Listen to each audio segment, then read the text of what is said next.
No, no ya guys, no, no. Pengguna iPhone, mau baterai health kalian awet, kalau bisa kalian jangan cas sampai 100% kayak gini ya. No, no ya guys, no, no. Pasti ini buat kalian pengguna iPhone, kalau mau baterai health kalian awet, nggak cepet turun, kalian bisa klik pengaturan. Lalu di sini kalian pilih baterai. Lalu di sini kalian pilih kesehatan dan pengisian daya baterai. Lalu di sini nanti ada pilihan pengisian daya optimal. Di sini kalian klik on.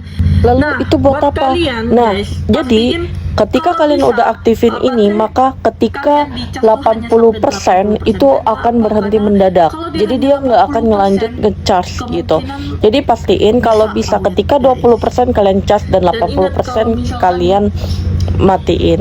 Kalau misalkan wah gimana nih, takutnya kebablasan, makanya ini dihidupin begitu. Say thank you.